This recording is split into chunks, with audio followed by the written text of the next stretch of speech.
أعزائي المستمعين، أهلا بكم في حلقة جديدة من برنامجكم الإذاعي كل يوم حكاية جديدة، حيث نأخذكم في رحلة عبر الزمن لنستكشف معا أسرار أعظم الحضارات.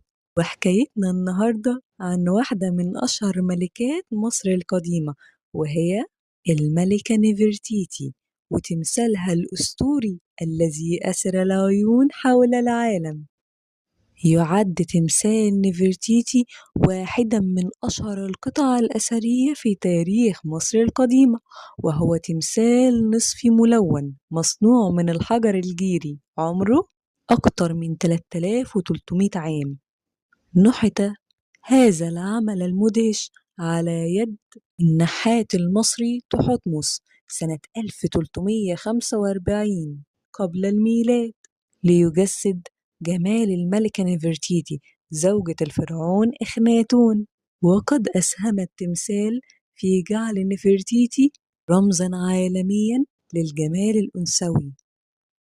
اكتشف التمثال في 6 ديسمبر عام 1912 على يد بعثة ألمانية بقيادة عالم المصريات لوتفيش بورشاردت داخل ورشة النحات تحتمس في تل العمارنة، حيث وجدت معه عدة نماذج غير مكتملة للملكة نفرتيتي. وبعد اكتشاف التمثال نقل إلى ألمانيا وتنقل بين عدة متاحف إلى أن استقر منذ عام 2009 في المتحف الجديد ببرلين. أصبح رمزا ثقافيا لكل من ألمانيا ومصر القديمة.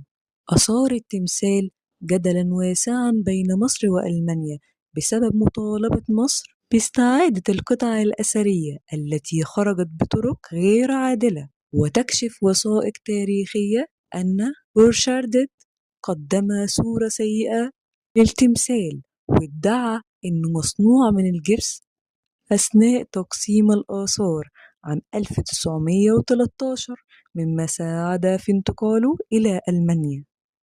أما الملكة نفرتيتي نفسها فقد كانت إحدى أبرز شخصيات الأسرة ال18، وزوجة إخناتون الذي دعا لعبادة الإله آتون، وأنجبت 6 بنات من بينهن عنخ اسم آتون زوجة توت عنخ آمون. ورغم شهرتها اختفت من السجلات التاريخية في السنة 12 من حكم إخناتون، وبقي مصيرها لغزا حتى اليوم. وبكده نكون وصلنا